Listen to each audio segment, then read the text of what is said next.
नमस्कार मित्रों, हमारे चैनल मोरल स्टोरी 11x में आपका हार्दिक स्वागत है।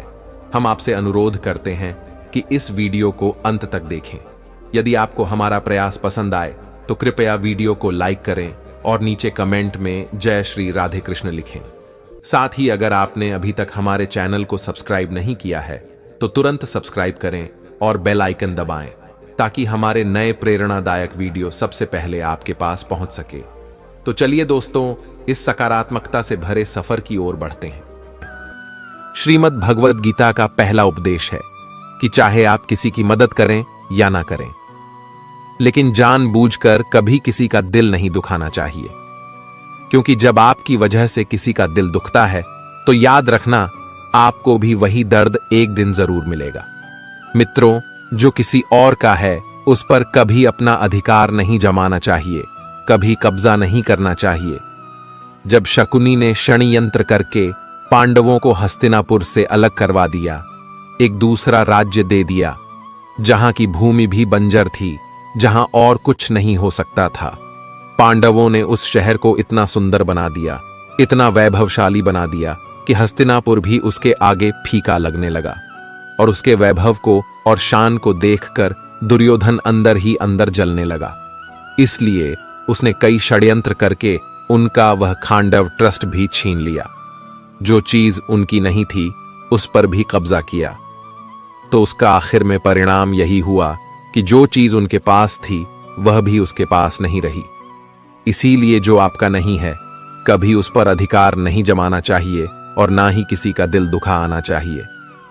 श्रीमद् भगवद गीता का दूसरा उपदेश है कि कई बार लोग कहते हैं, मेरा तो समय ही खराब चल रहा है, मुझे नहीं समझ आता कि मैं क्या करूं, कैसे अपने बुरे समय को अच्छे समय में बदलूं। सच तो यह है कि आपको एक चीज जो बुरे समय में जरूर करनी चाहिए, और बहुत से लोग यह चीज करना छोड़ देते हैं। चलिए इसे समझते हैं एक कहानी के माध्यम से। एक बार एक बहुत ही गरीब किसान था। वो गरीब था, मेहनती था, मगर खुश था। वह सुबह उठकर केवल 10 मिनट मंदिर में जाकर भगवान के आगे हाथ जोड़कर प्रार्थना करता था। उस किसान की पत्नी भी हर रोज किसान के साथ मंदिर जाते। प्रार्थना करके वह सारा दिन अपने खेतों में काम करता। उसका जीवन बहुत ही अच्छा चल रहा था। अपनी मेहनत की कमाई से वह कुछ ज्यादा तो नहीं कमा पाता था, लेकिन फिर भी जितना कमाता था उसमें भी कुछ पैसे लोगों की भलाई में लगा देता था। एक बार उनके गांव में एक बीमारी फैल गई। किसान का इकलौता लड़का बहुत बीमार हो गया। किसान के गांव में इस बीमारी के इलाज के लिए कोई अच्छा डॉक्टर नहीं था। पास के शहर में उस लड़के को ले जाया गया। शहर के इस अस्पताल का इलाज बहुत ही महंगा था। उस बेचारे किसान के लिए अस्पताल के डॉक्टर की फीस, दवाइयों का खर्चा आदि दे पाना बहुत ही मुश्किल था। किसान दिन प्रतिदिन हिम्मत हारता जा रहा था। एक दिन अस्पताल में बैठे बैठे वह इतना हताश हो गया कि वह जोर जोर से रोने लगा और कहने लगा, पता नहीं किस चीज का बदला ले रहा है भगवान। कभी वह खुद को कोसता है तो कभी परमात्मा को। किसान की पत्नी को अटूट विश्वास था, पर किसान को आशा की कोई किरण नजर नहीं आ रही थी। अस्पताल के कुछ दूरी पर एक मंदिर था। किसान की पत्नी उस मंदिर में हर रोज प्रार्थना करने जाती, पर किसान का दिल नहीं करता है। डॉक्टर ने किसान से कहा, उसके बच्चे के इलाज के लिए 10,000 रुपयों की आवश्यकता है। किसान के लिए इतनी बड़ी रकम इकट्ठा कर पाना असंभव था। किसान की पत्नी अब भी मंदिर जाती। वह भगवान के आगे हाथ जोड़कर प्रार्थना करती कि उसका पुत्र ठीक हो जाए। एक दिन मंदिर में एक सेठ आया।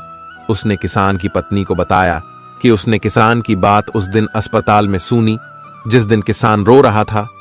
सेठ ने बताया, उस दिन सेठ की पत्नी भी अस्पताल में थी। अब वह पूरी तरह से ठीक हो गई थी और घर चली गई। सेठ को बातों ही बातों में पता चल गया कि किसान को 10,000 रुपयों की आवश्यकता है। तो सेठ ने तुरंत अपनी जेब से पैसा निकाल कर देते हुए कहा, उसके पास इस समय 10,000 रुपए ही है, जिसे वह रख ले। साथ में सेठ जी ने कागज पर अपना पता लिखते हुए कहा, अगर उनको और पैसों की आवश्यकता हो तो वे बेझिझक मांग ले। किसान की पत्नी ने उत्तर दिया, इस कागज की कोई आवश्यकता नहीं है। वह जानती है कि यह पैसे उसको किसने भिजवाए हैं। जिसने उसे यह पैसे दिए हैं वह परमात्मा उसका हमेशा ख्याल रखेंगे। दोस्तों, इसको कहते हैं अटूट विश्वास, और यह सबसे जरूरी चीज है जिसे हम लोग अक्सर खो देते हैं। श्री कृष्ण कहते हैं, जो मेरी भक्ति में मन लगाते हैं, मेरा ध्यान करते हैं, मैं उनको वह प्रदान करता हूं जो उनके पास नहीं है, और जो उनके पास है मैं उसकी रक्षा करता है। इसलिए बहुत जरूरी है कि हम अपने बुरे वक्त में परमात्मा का साथ ना छोड़ें। श्रीमद् भगवद गीता का तीसरा उपदेश है कि हर काम को समझदारी से करना ही योग्य होता है। कई लोग काम तो करते हैं लेकिन उन्हें हासिल कुछ नहीं होता। बहुत से लोग कहते हैं कि हम तो मेहनत बहुत करते हैं, तब भी जिंदगी में सफलता हासिल नहीं हो रही है। लेकिन सच्चाई यह है कि बहुत कुछ करने से, बहुत मेहनत करने से आपको सफलता नहीं मिलेगी, लेकिन सही तरीके से, सही समझ के साथ काम करने से आपको जिंदगी में सफलता अवश्य मिलेगी। भगवान श्री कृष्ण कहते हैं कि मनुष्य को योग में स्थित होकर, एकाग्रचित होकर अपना कर्म करना चाहिए। मन को एकाग्र करने से मनुष्य को सही और गलत कार्य में अंतर समझ में आने लगता है, जिससे मनुष्य सही मार्ग का अनुसरण करके अपना जीवन सफल बना सकता है। श्रीमद् भगवद गीता का चौथा उपदेश है कि मनुष्य को कभी भी बदले और घृणा की भावना अपने मन में नहीं रखनी चाहिए, और न ही अपने भाग्य को कोसना चाहिए, क्योंकि इस तरह वह अपना संपूर्ण जीवन बर्बाद कर लेता है। एक बार दानवीर कर्ण ने भगवान श्री कृष्ण से अपनी व्यथा सुनाई और कहा, हे कृष्ण, जब मैं पैदा हुआ तब मेरी मां ने मुझे त्याग दिया, इसमें मेरा क्या अपराध था? द्रोणाचार्य ने मुझे शिक्षा देने से मना कर दिया क्योंकि वह मुझे क्षत्रिय नहीं मानते थे, इसमें भी मेरा क्या अपराध? और द्रौपदी के स्वयंवर में मुझे अपमानित किया गया क्योंकि मैं राज परिवार का हिस्सा नहीं हूं, भला इन सब में मेरा क्या अपराध था? जवाब में श्री कृष्ण ने कहा, जरा ध्यान से सुनो। जब मेरा जन्म हुआ तब मैं कारागार में था और मेरे पैदा होते ही मेरी मृत्यु मेरी प्रतीक्षा कर रही थी। जिस रात मेरा जन्म हुआ था उस रात मुझे मेरे माता पिता से अलग होना पड़ा। मेरा बचपन गरीबी और अभावों में बीता और मुझे हर वह काम करना पड़ा जो एक गरीब परिवार में करना होता है। गाय का गोबर मैं अपने हाथों से उठाता था। जब मैं चल भी नहीं सकता था तब मुझ पर प्राणघातक हमले किए गए। मुझे मारने की बार बार कोशिशें की गई। मेरे पास बचपन में न तो शिक्षा थी, ना ही कोई गुरुकुल था, ना ही कोई विशाल सेना थी, लेकिन तब भी मेरे मामा मुझे उनका सबसे बड़ा शत्रु मानते थे। मेरा भी जीवन कई चुनौतियों से गुजरा है। यह बात इतनी महत्वपूर्ण नहीं है कि जीवन में कितनी बार अपमानित होना पड़ रहा है, पर यह महत्वपूर्ण है कि आप उस अपमान का जवाब कैसे दे रहे हैं। आपके पास ज्ञान है जिसका आप उपयोग कर रहे हैं या नहीं, और इन सब चुनौतियों को पार करके कैसे आप आगे बढ़ जाते हैं। यह बात सबसे अधिक महत्वपूर्ण है। महाभारत में जिस तरह से कर्ण की जिंदगी में उतार चढ़ाव आए, उससे यही सीख मिलती है कि इस क्रूर दुनिया में अपना अस्तित्व बनाए रखना कितना मुश्किल होता है। इसलिए समय के हिसाब से बदलना जरूरी होता है, लेकिन वह बदलाव ही उचित है जिसमें सभी का हित हो। कर्ण खुद को बदलकर अपने जीवन का लक्ष्य तो हासिल कर लिया, लेकिन वे फिर भी महान नहीं बन सके, क्योंकि उन्होंने अपनी शिक्षा का उपयोग समाज से बदला लेने की भावना से किया। बदले की भावना से किया गया कोई भी कार्य आपके समाज का हित नहीं कर सकता। समाज में एक महान योद्धा कर्ण को तिरस्कृत किया था, जो समाज को बहुत कुछ दे सकता था, लेकिन समाज ने उसकी कदर नहीं की, क्योंकि उसमें समाज को मिटाने की भावना थी। कर्ण के लिए शिक्षा का उद्देश्य समाज की सेवा करना नहीं था, अपितु वह अपने सामर्थ्य को आधार बनाकर समाज से अपने अपमान का बदला लेना चाहता था। समाज और कर्ण दोनों को ही अपने अपने द्वारा किए गए अपराध के लिए दंड मिला है और आज भी मिल रहा है। कर्ण यदि यह समझता कि समाज व्यक्तियों का एक भाग मात्र है जिसे हम लोगों ने ही बनाया है, तो संभवतः वह समाज को बदलने का प्रयास करता न कि समाज के प्रति घृणा करता। श्रीमद् भगवद गीता का 5वां उपदेश है कि आप संसार से जितना प्रेम करोगे, जितना लगाव, जितना मोह लगाओगे, उतना ही जीवन में दुख और पीड़ा का अनुभव करोगे। सारे दुखों का कारण किसी को अपना मानना है।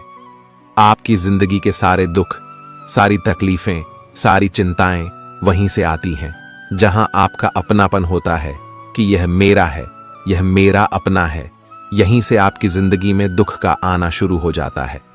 जिंदगी में जब हम किसी चीज को, किसी इंसान को, किसी रिश्ते को, किसी काम को अपना मान लेते हैं, मेरा मान लेते हैं, वहीं से सारे दुखों की शुरुआत होती है, वहीं से हर तकलीफ की शुरुआत होती है।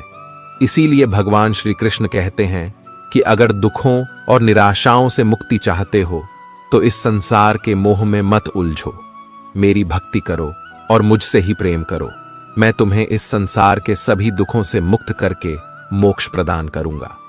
श्रीमद् भगवद गीता का 6वां उपदेश है कि जो मुश्किल वक्त में, जो दुख के समय में आपका साथ दे, सिर्फ वही आपका अपना है। बाकी तो अपनेपन का नाटक करने वाले बहुत से लोग होते हैं, बड़ी बड़ी बात करने वाले बहुत लोग होते हैं कि हम आपसे बहुत प्रेम करते हैं। कोई भी दुख हो, कोई भी तकलीफ हो, हमें याद कर लेना। लोग दुख उठाने की बात करते हैं, लोग आने जाने की बात करते हैं, हाथ मिलाना तो ठीक से नहीं जानते और दिल में मिलाने की बात करते हैं। जब सच में आपकी जिंदगी में तकलीफ आएगी ना, तब आपको समझ में आ जाएगा कि आपका साथ देने के लिए कौन खड़ा है और कौन भाग गया। उस समय सारे लोग भाग जाते हैं, क्योंकि लोगों को पता होता है कि यह व्यक्ति हमारे पास आया तो हमसे मदद मांगेगा और वह हमें कुछ दे नहीं पाएगा। लोग आपसे सिर्फ तभी रिश्ता रखते हैं जब आप उन्हें कुछ दे सकते हैं और आपसे उन्हें कुछ फायदा हो सकता है। लेकिन जब लोगों को यह पता चल जाता है, यह समझ में आ जाता है कि उनको आपसे कोई फायदा नहीं होने वाला, बल्कि उनको तो आपकी मदद की करनी पड़ेगी, तो वे आपको दूर से ही देखकर भाग जाते हैं। इसलिए जो आपके मुश्किल वक्त में आपके साथ खड़ा हो, सिर्फ वही आपका अपना होता है। बाकी इस दुनिया में सब पराये होते हैं, क्योंकि सिर्फ अपना अपना कह देने से कोई अपना नहीं हो जाता, बल्कि अपना तो वह होता है जो दुख के समय में आपका साथ दे। श्रीमद् भगवद गीता का 7वां उपदेश है कि बुरा इंसान कभी अपनी बुराई नहीं छोड़ेगा, चाहे आप उसके साथ कितना भी अच्छा चलो, वह आपको तकलीफ अवश्य ही देगा। इसलिए जो जैसा है आप उसके साथ वैसा ही व्यवहार करें। बुरे इंसान के साथ आप कितना भी अच्छा बन जाओ, वह कभी अच्छा नहीं बनने वाला। दुर्योधन जंगल में पांडवों को मारने के लिए गया था, लेकिन वहां पर लोगों ने दुर्योधन को पकड़ लिया। उसका मित्र ने भी उसे छोड़कर भाग गया। वे भील दुर्योधन को मार देना चाहते थे, लेकिन युद्ध फिर अपने भाई की रक्षा करने के लिए वहां पहुंच गया और उसके जीवन की रक्षा की। लेकिन उसके बाद क्या हुआ, वह हमेशा पांडवों का नुकसान ही करता रहा। इसलिए अगर कोई इंसान बुरा है, उसके साथ आप ज्यादा अच्छा बनने की कोशिश न करो। जो जैसा है उसके साथ वैसा ही व्यवहार करो। श्रीमद् भगवद गीता का 8वां उपदेश है कि आलसी इंसान कभी कुछ हासिल नहीं कर सकता। अधिकतर लोग सिर्फ योजनाएं ही बनाते रहते हैं कि मुझे बड़ा घर चाहिए, मुझे बड़ी गाड़ी चाहिए, मैं दुनिया घूमना चाहता हूं, मुझे यह चाहिए, वह चाहिए। यह हर कोई सोच लेता है, लेकिन उस पर मेहनत करना, अपना कर्म करना वो नहीं करते। क्योंकि चाहना तो बहुत आसान है, लेकिन उसके लिए कर्म करते रहना बहुत मुश्किल है। हर कोई चाहता है कि मेरा शरीर फिट हो, लेकिन उसके लिए एक्सरसाइज करना जरूरी है, जो आपको ही करना होगा। जो इंसान आलसी बनकर बैठा रहता है, उसे ना ही अच्छा शरीर मिलता है और ना ही अच्छा जीवन मिलता है। तो अगर जिंदगी में कुछ पाना चाहते हो तो आलस्य को अपनी जिंदगी से दूर कर दीजिए। आलस्य के चलते आपको कुछ मिलने वाला तो नहीं है, बल्कि जो आपके पास है वह भी गवाह दोगे। श्रीमद् भगवद गीता का 9वां उपदेश है कि आप वह मत करो जो सभी करते हैं, बल्कि वह करो जो आपके लिए सही है। श्री कृष्ण ने अर्जुन से कहा, हे अर्जुन, जो तेरे कर्तव्य है, जो तेरे लिए सही है, जो तुझे करना चाहिए, वह कर। तू कभी भी वह काम मत कर जो दुनिया कर रही है। क्योंकि अर्जुन श्री कृष्ण से कहने लगा कि ऐसे भयंकर युद्ध में पड़ने से अच्छा है कि मैं सन्यासी बन जाऊं। तो श्री कृष्ण ने अर्जुन से कहा कि सन्यासी बनना तेरा कर्म नहीं है, तेरा धर्म नहीं है, तू क्षत्रिय है। तेरा कर्म और तेरा धर्म यही है कि तू धर्म का नाश कर, धर्म की रक्षा कर और इसके लिए युद्ध कर। ऐसे ही हर इंसान का एक अलग कर्तव्य होता है, एक अलग ही मार्ग होता है। तो कभी भी उस मार्ग पर मत जाना जहां सारी भीड़ जा रही हो।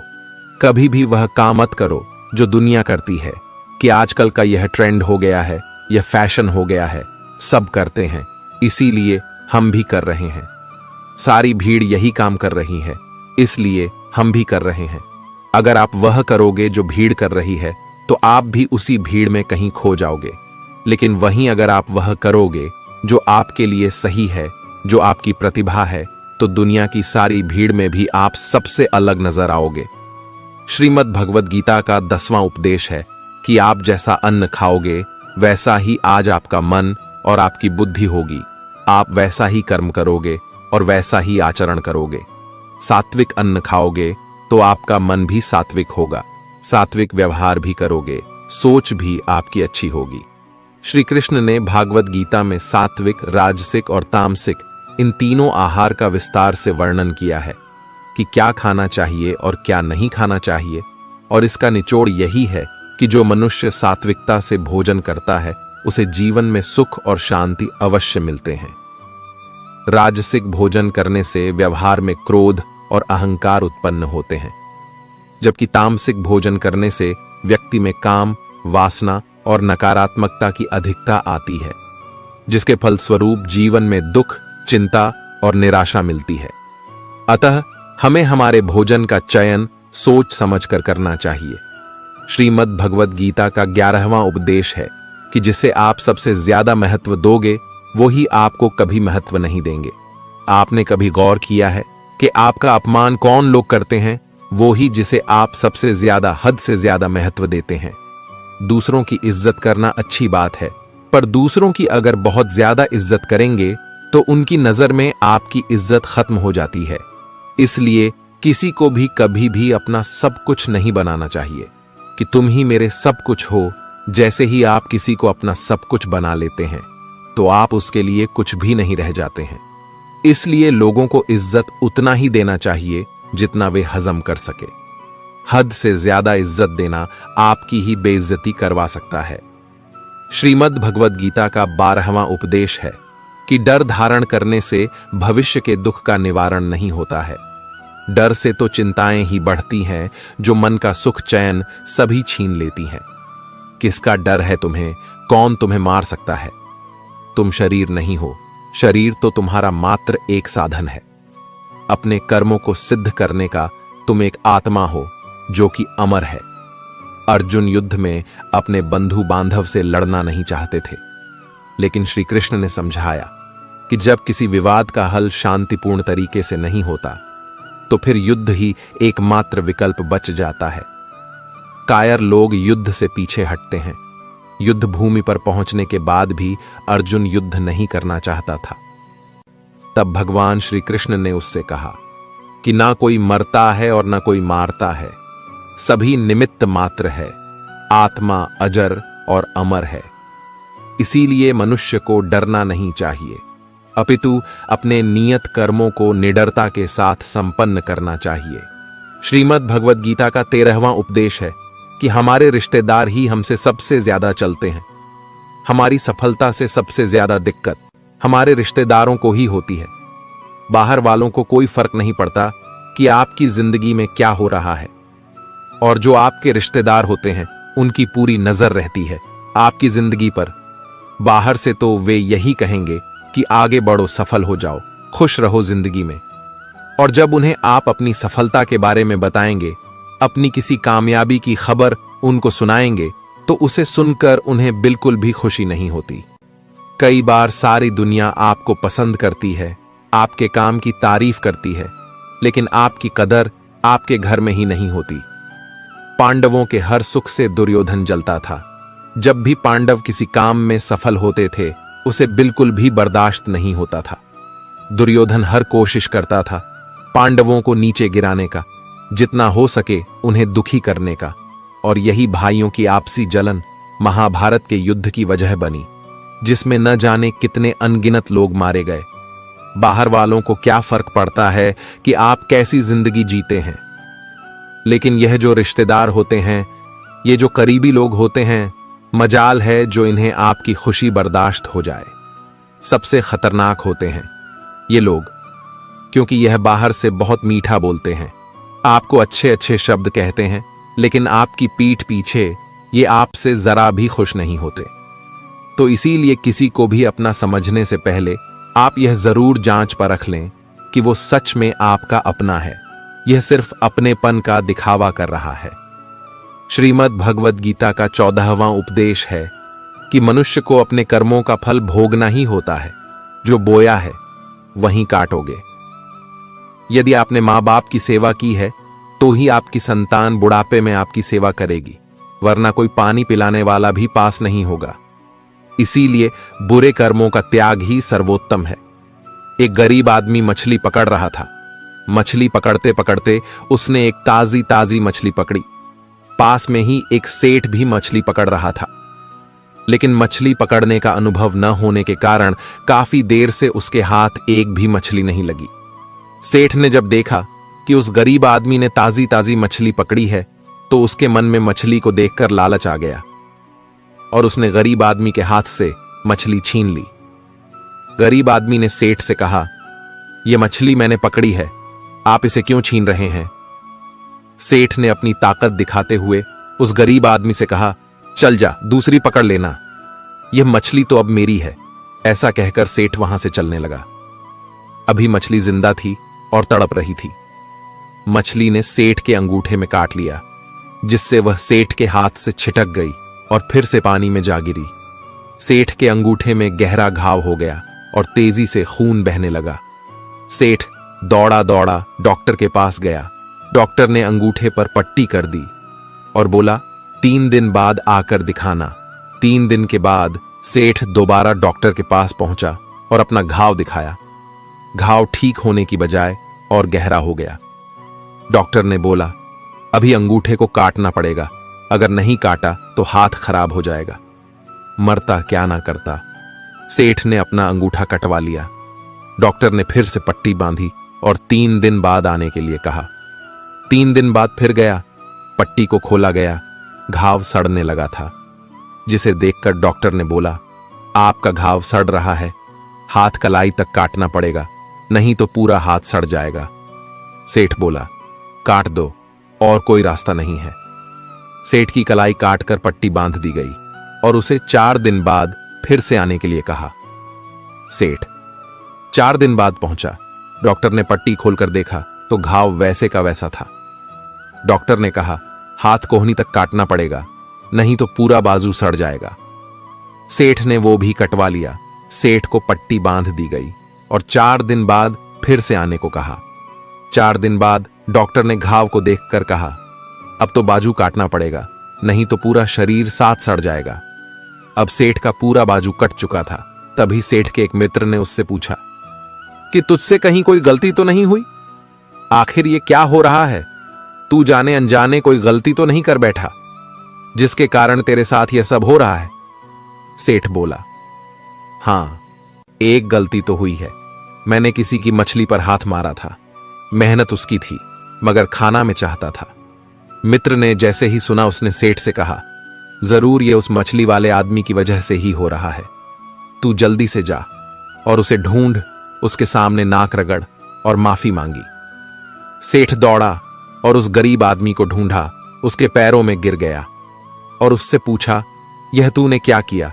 क्या तुझे कोई तंत्र मंत्र की विद्या आती है? तूने क्या किया? मेरे साथ कोई श्राप दिया, कोई बद्दुआ दी? तूने क्या कहा? गरीब आदमी हाथ जोड़कर बोला, मैंने तो कुछ नहीं किया, बस ऊपर देखा और कहा, हे भगवान, इसने मुझे अपनी ताकत दिखाई है, तू इसे अपनी ताकत दिखा दे। मित्रों, हमेशा याद रखे, बुरे कर्मों का फल भी बुरा ही होता है। कर्मों का फल हमें वैसे ही ढूंढ लेता है, जैसे कोई बछड़ा खो जाने पर सैकड़ों गायों में अपनी मां को ढूंढ लेता है। कर्म फल से कोई नहीं बच सकता। श्रीमद् भगवद गीता का 15वां उपदेश है कि कभी भी किसी भी चीज की अति नहीं करनी चाहिए। कोई भी चीज हद से ज्यादा नहीं करना चाहिए। किसी से प्रेम भी हद से ज्यादा मत करना और किसी से नफरत भी हद से ज्यादा नहीं करना। हद से ज्यादा मीठा भी खराब हो जाता है तो हद से ज्यादा कड़वा भी खराब हो जाता है। माई, हद से ज्यादा खाना भी आपको बीमार कर देगा तो हद से ज्यादा भूखा रहना भी आपको नुकसान नहीं पहुंचाएगा। हद से ज्यादा आराम भी आपको बीमार कर सकता है और हद से ज्यादा जागना भी आपको बहुत ज्यादा नुकसान पहुंचाएगा। इसीलिए जीवन को संतुलन के साथ जीना चाहिए। जैसे ही आप संतुलन को खो देते हैं वैसे ही आपके जीवन में कोई न कोई छोटी या बड़ी दुर्घटना हो जाती है।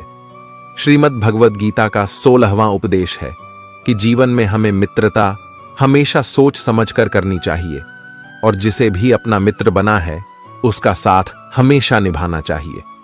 महाभारत में ऐसे कई मित्र थे जिन्होंने अपनी ही सेना के साथ विश्वासघात किया। ऐसे भी कई लोग थे जो ऐन वक्त पर पाला बदलकर कौरवों पांडवों के साथ चले गए। शल्य और युयुत्सु इसके उदाहरण हैं। इसीलिए कहते हैं कि कई बार दोस्त के भेष में दुश्मन हमारे साथ आ जाते हैं और हमसे कई तरह के राज लेते रहते हैं। कुछ ऐसे भी दोस्त होते हैं जो दोनों तरफ होते हैं। जैसे कौरवों का साथ दे रहे भीष्म, द्रोण और विदुर ने अंततः युद्ध में पांडवों का ही साथ दिया। ईमानदार और बिना शर्त समर्थन देने वाले दोस्त भी आपका जीवन बदल सकते हैं। पांडवों के पास भगवान श्री कृष्ण थे तो कौरवों के पास महान योद्धा थे। इन दोनों ने ही दोनों पक्षों को बिना शर्त अपना पूरा साथ और सहयोग दिया था। यदि कर्ण को छल से नहीं मारा जाता तो कौरवों की जीत तय थी। पांडवों ने हमेशा श्री कृष्ण की बातों को ध्यान से सुना और उस पर अमल भी किया। लेकिन दुर्योधन ने कर्ण को सिर्फ एक योद्धा समझकर उसका पांडवों की सेना के खिलाफ इस्तेमाल किया। यदि दुर्योधन कर्ण की बात मानकर कर्ण को घटोत्कच को मारने के लिए दबाव नहीं डालता तो इंद्र द्वारा दिया गया जो अमोघ अस्त्र कर्ण के पास था उससे अर्जुन मारा जाता और संभवतः परिणाम कुछ और हो सकता था। इसलिए मित्रता करने के साथ साथ मित्रता निभाने में भी ईमानदारी का परिचय देना चाहिए। श्रीमद् भगवद गीता का 17वां उपदेश है कि कभी मत सोचिए कि आत्मा के लिए कुछ भी असंभव है। ऐसा सोचना सबसे बड़ा अधर्म है। यह कहना कि तुम निर्बल हो यह स्वयं के प्रति सबसे बड़ा पाप है। हम वो हैं जो हमारी सोच ने हमें बनाया है। इसलिए इस बात का ध्यान रखिए कि आप क्या सोचते हैं। भय और अधूरी इच्छाएं समस्त दुखों का मूल है। पुराने समय की बात है, एक राजा था। एक दिन उसके गुप्तचरों ने सूचना दी कि पड़ोसी राज्य हम पर हमला करने वाला है। गुप्तचरों ने बताया कि खबर एकदम पक्की है। सिर्फ 3 दिनों के भीतर पड़ोसी राज्य अपनी विशाल सेना के साथ हम पर हमला कर देगा और उनकी सेना इतनी बड़ी है कि उनका सामना करना बहुत मुश्किल है। राजा बेहद चिंतित हो गया, परेशान हो गया। राजा ने तुरंत सभा बुलाई और सभी लोगों से सलाह मांगी कि अब हम लोगों को मरना तय है। अगर किसी व्यक्ति के पास कोई सुझाव या युक्ति है तो वह बता सकते हैं। राजा के एक चतुर मंत्री ने कहा, अब जब जान पर बात आ गई है तो इसका एकमात्र उपाय है कि हमें आज ही अभी इसी वक्त ही पड़ोसी राज्य पर हमला कर देना चाहिए। राजा बोला, मंत्री जी हमारी सेना बहुत छोटी है, हम उनका मुकाबला कैसे कर पाएंगे? मंत्री बोला, पड़ोसी राज्य अभी युद्ध के लिए तैयार नहीं है। अभी उस राज्य पर हमला कर दे तो वह संभाल नहीं पाएंगे और हमारे जीतने की कुछ तो संभावना बनेगी। वैसे भी हम पर हमला होने वाला है और इतनी विशाल सेना है कि हम यूं ही मारे जाएंगे। जब 3 दिन बाद मरना ही है तो क्यों ना कुछ ना करने से बेहतर है हम यह कर सकते हैं। राजा को यह बात सही लगी। उसने तुरंत अपनी सेना को तैयार होने का आदेश दिया और उस राज्य के नागरिक भी सेना के साथ जोड़कर युद्ध में चले गए। पड़ोसी राज्य जो था वहां तक पहुंचने से पहले एक पुल पार करना होता था। जैसे ही वह सेना पुल पार करके उस राज्य में घुस गई तो राजा ने कहा, हम अपने पड़ोसी राज्य में घुस चुके हैं। यह जो पुल है, इस पुल को जला दो। और पुल जलाने के बाद सेना को बोला, हमारे पास में अब और कोई विकल्प नहीं है सिवाय लड़ने के। अब हम या तो लड़कर जीत जाएं या फिर हम यहीं मारे जाएं। हमारे पास भागने का कोई रास्ता नहीं है। सभी सैनिक अपनी पूरी क्षमता के साथ लड़े और पड़ोसी राज्य की बड़ी सेना को उन्होंने हरा दिया, इस विचार के साथ कि हमारे पास अब कोई और विकल्प नहीं है। इस कहानी से सीख मिलती है कि जब आपके पास में रास्ता सिर्फ एक होता है कि अगर यह नहीं किया तो मर जाएंगे, बर्बाद हो जाएंगे, तो संभावना बढ़ जाती है उसमें कामयाब होने की। इसीलिए ऐसा कभी मत सोचिए कि आत्मा के लिए कुछ भी असंभव है। अगर हम जी जान लगाकर दृढ़ निश्चय के साथ किसी कार्य को करते हैं तो हमें सफलता अवश्य मिलती है। दोस्तों, इससे पहले कि हम 18 उपदेश पर जाएं, आपसे विनती है कि अगर आप इस वीडियो से कुछ भी सीख रहे हैं तो इस वीडियो को लाइक कर दीजिए। और अगर आप इस चैनल पर पहली बार आए हैं तो चैनल को सब्सक्राइब कर लीजिए। तो फिर चलिए आगे बढ़ते हैं। श्रीमद् भगवद गीता का 18वां उपदेश है कि जिंदगी में धोखा अपने ही देते हैं, क्योंकि उनको आपकी कमजोरियों का पता होता है। बाहर वाला आपको धोखा नहीं दे सकता, क्योंकि उसको आपके बारे में पता ही नहीं है कि आपको चोट कहां पहुंचानी है। लेकिन जो आपका अपना है, आपका खास है, उसे बहुत गहराइयों से पता होता है कि आपकी कमजोरी क्या है।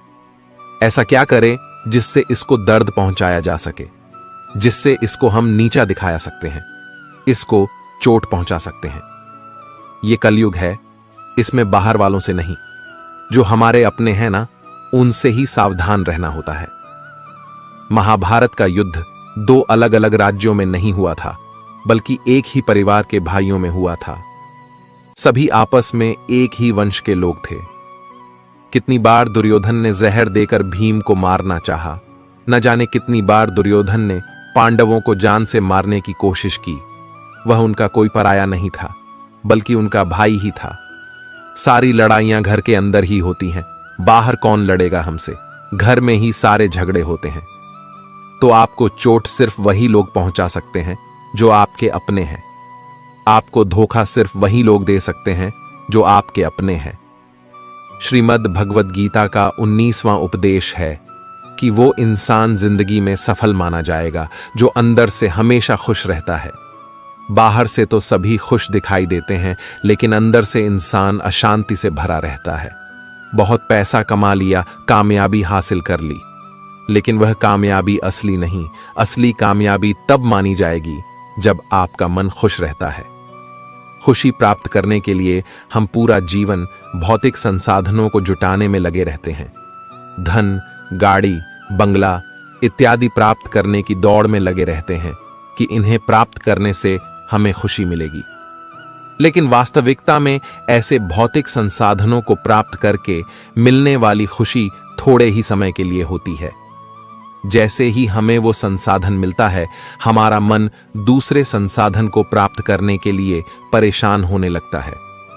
इसीलिए भगवद गीता में भगवान श्री कृष्ण कहते हैं कि मनुष्य वास्तव में खुशी तभी प्राप्त कर सकता है जब वह अपनी इच्छाओं को वश में करके और उनका त्याग करके आध्यात्मिक पथ पर आगे बढ़ता हुआ भगवत प्राप्ति के लिए प्रयास करता है, ईश्वर की भक्ति करता है।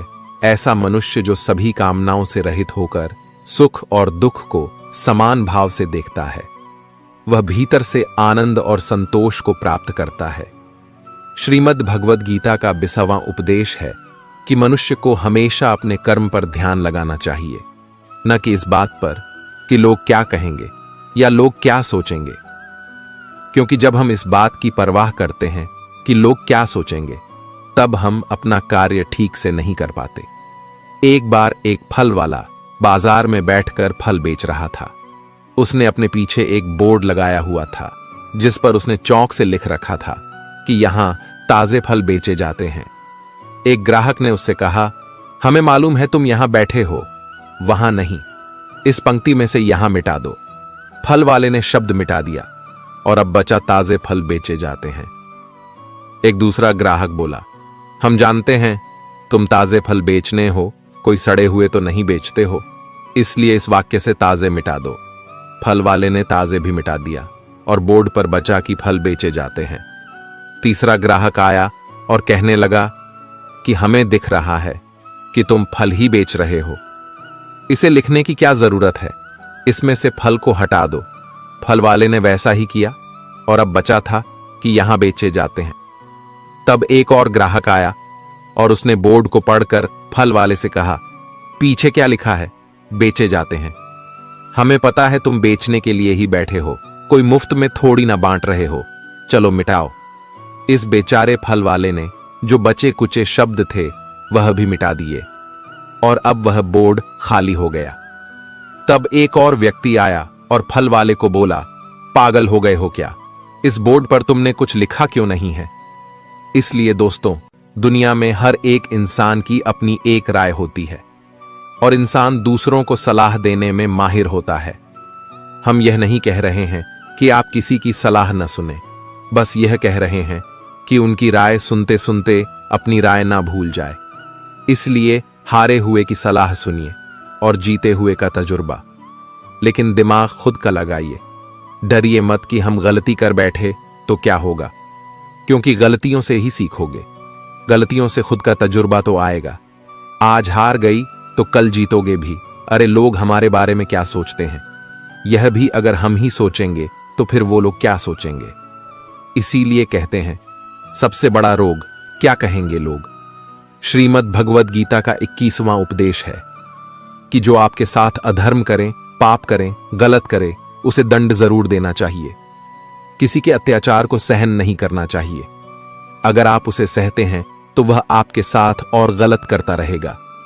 अगर आप उसे सहते हैं तो उसके पाप में आप भी भागीदार हो जाएंगे। महाभारत का युद्ध शुरू होने से पहले अर्जुन श्री कृष्ण से कहने लगे कि जिनसे मैं युद्ध करने में जा रहा हूं, ये सब मेरे भाई हैं, मेरे गुरुजन हैं, मैं इनके सामने कैसे हथियार उठाऊं, इनको कैसे मारूं। तब भगवान श्री कृष्ण ने अर्जुन से कहा कि जिन्हें तुम अपना मान रहे हो वे सभी अधर्मी हैं, वे पाप के पक्ष में खड़े हैं, और अगर तुम इनका वध नहीं करोगे, इनसे युद्ध नहीं करोगे, तो समाज में और भी पाप बढ़ जाएंगे। क्योंकि जब कोई ऐसे पापियों को नहीं रोकता है तो ये और भी ज्यादा पाप करते हैं। ऐसे ही जब आपके साथ कोई गलत करता है, आपको चोट पहुंचाता है, दुख पहुंचाता है, और वही आप चुपचाप रहते हैं, तो उससे सामने वाले का मनोबल और बढ़ जाता है। वह आपको कमजोर समझने लगता है और आपके साथ गलत करने का वह अपना हक समझने लगता है। लेकिन जब आप उसके गलत व्यवहार को, उसके धर्म को रोक लेते हैं, उसका विरोध करते हैं, तब वह अपनी सीमा में रहना सीख जाता है। और ये कलयुग है। अगर इस जमाने में आपको खुश रहना है तो आपको अपनी रक्षा खुद ही करनी होगी। कोई आपके साथ गलत करे तो उसको कभी नहीं सहना चाहिए, बल्कि उसका सामना करना चाहिए। जीवन में कुछ भी स्थायी नहीं है। रणभूमि में भगवान श्री कृष्ण ने अर्जुन को समझाया कि हे अर्जुन, कुछ भी स्थायी नहीं होता है। जो आया है वह जाएगा, जिसने जन्म लिया है उसे मरना ही पड़ेगा। ऐसे में मोह व्यर्थ है। जो व्यक्ति इस मोह में घिर जाता है वह सिर्फ अपनी परेशानियों को ही बढ़ाता है। ये संसार, शरीर कुछ भी स्थायी नहीं है। मनुष्य का जीवन जब तक है तब तक श्रेष्ठ कार्य करने चाहिए, लोगों के हित में कार्य करने चाहिए। आपके द्वारा अच्छे कार्यों की छाप रह जाती है, बाकी सब मिट जाता है। इसलिए जीवन में ऐसे कार्य करने चाहिए जिससे आने वाली पीढ़ियां उदाहरण लें। ये दुनिया इसी तरह से चलती है और आगे भी चलती रहेगी। व्यक्ति को सदा ही अच्छे कार्यों की तरफ अग्रसर रहना चाहिए। जीवन में अच्छी चीजों का हिस्सा बनना चाहिए। व्यक्ति के जीवन में बहुत कुछ घटित होता रहता है, लेकिन ज्ञान और जागरूकता के अभाव में यह निर्णय नहीं ले पाता है कि उसे किन चीजों का हिस्सा बनना चाहिए। सफल व्यक्ति हर चीज का ज्ञान रखता है, फिर वह बुरी हो या अच्छी। जानकारी हर चीज की होनी चाहिए, लेकिन अच्छी चीजों का हिस्सा बनना चाहिए और बुरी चीजों का नहीं। लेकिन बुरी चीजें व्यक्ति को अधिक प्रभावित करती हैं।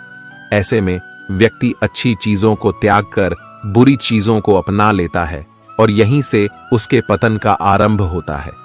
श्रेष्ठ व्यक्ति जैसा आचरण करते हैं, सामान्य व्यक्ति भी ऐसा ही आचरण करने लगते हैं। श्रेष्ठ व्यक्ति जिस कर्म को करता है उसी को आदर्श मानकर लोग उसका अनुसरण करते हैं। भगवान श्री कृष्ण ने बताया है कि श्रेष्ठ पुरुष को सदैव अपने पद व गरिमा के अनुसार ही व्यवहार करना चाहिए, क्योंकि वह जिस तरह का व्यवहार करेगा सामान्य व्यक्ति भी उसकी नकल करेगा।